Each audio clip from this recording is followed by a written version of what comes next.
Hi guys! Hello! This is for Cancer. Welcome dito sa aking channel, Kapalaran 888 Cancer.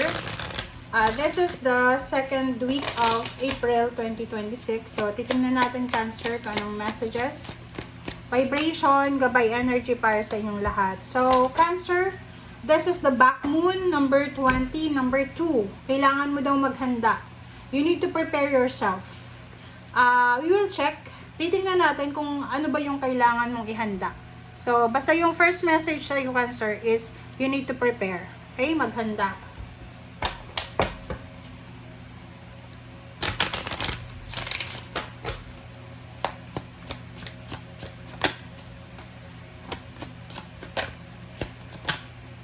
Okay. Change then. So, same with Scorpio. Scorpio. Pareho kayo ng Scorpio. So, panoorin mo Cancer yung Scorpio. Baka makaresonate ka doon. So, eto, number 25, number 7, sinasabi ng Bira sa'yo na ihanda mo ang sarili mo. Maganda ka. Prepare yourself, Cancer, para sa pagbabago. There's a transformation. There's an alchemy. There's a change na posibleng darating sa buhay mo.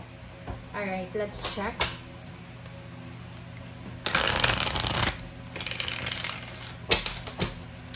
Okay, Cancer.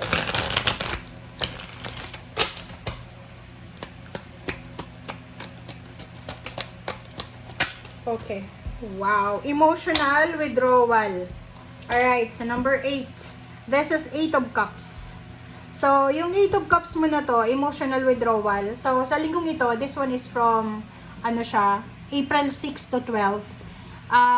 As much as possible, alisin mo ang sarili mo sa mga toxic na relationship, toxic na connection, toxic na environment, na habits, parang ganon. And kung may oras ka, spend time with your family, spend time sa mga tao na hindi nakaka-drain ng energy mo. And at the same time, kung malapit ka sa dagat, sa tubig, sa river, sa ilog, spend time sa nature. Okay? Kasi this week, makakatulong yung pagpapahinga, pag-spend time doon sa mga tao, lugar na nakakapagbigay sa'yo ng ngiti para ma-replenish yung energy mo. Okay?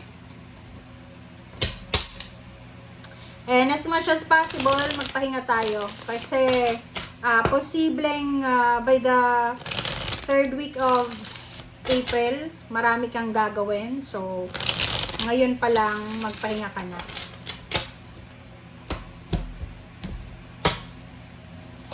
Alright, first card natin ay Strength. Second is Four of Pentacles. Next is Six of Wands. And next is Justice. Alright, so, tingnan mo. Sa ilalim mo pala dito ay Chariot, Cancer, King of Cups, Magician, and Five of Swords. So, 'di ba? Sabi sa iyo ang sabi sa iyo dito, para daw sa pag-agos ng iyong success, marami kang dapat na i-give up.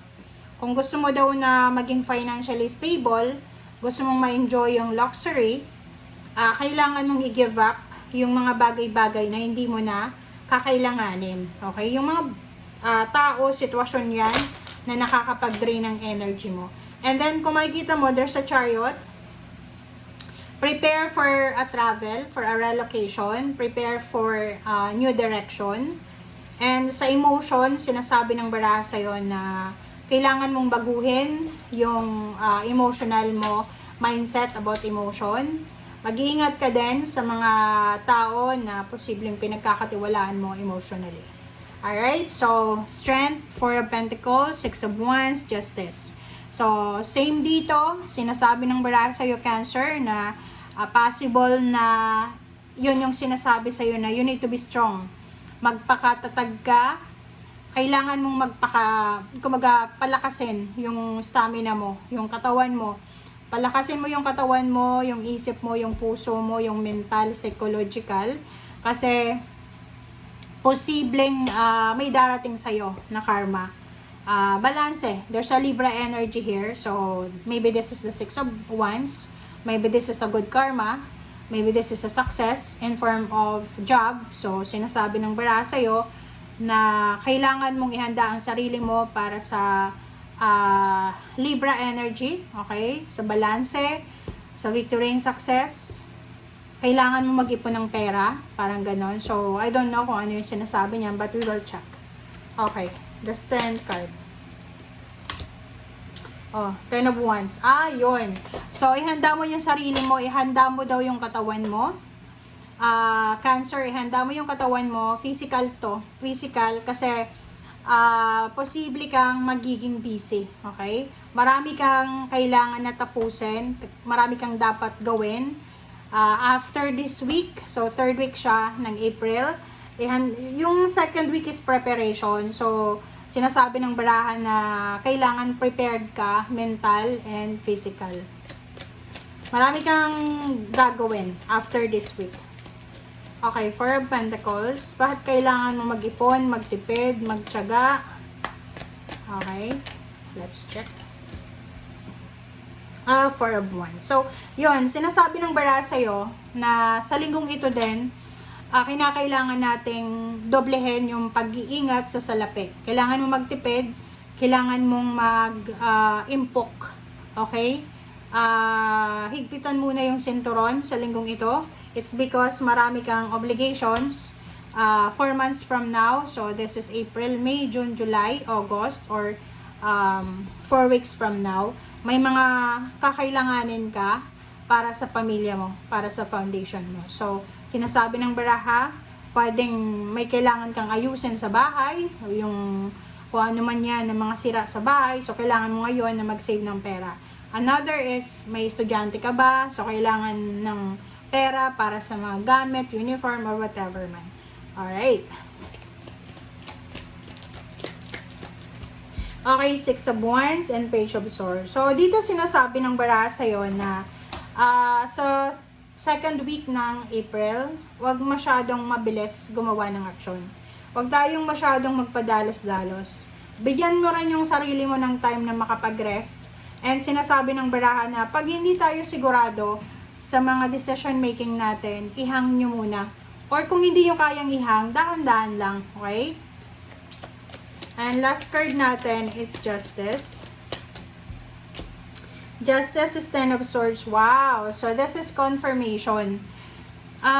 Sinasabi ng baraha sa'yo dito, tignan mo to Cancer, there's a 2 of Pentacles and 0 the Fool.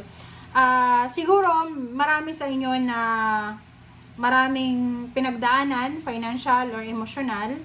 And nakikita ko sa'yo dito na after the pain, after the heartaches, okay, may magsisimula. Isang pagbabago na posibleng darating sa'yo. Maybe this is in form of job, new career, new business. And sinasabi ng baraha sa'yo na there's a contract signing, there's a papers, documents na kailangan mong ihanda. Okay, so this week is a preparation for you. Thank you guys. Bye!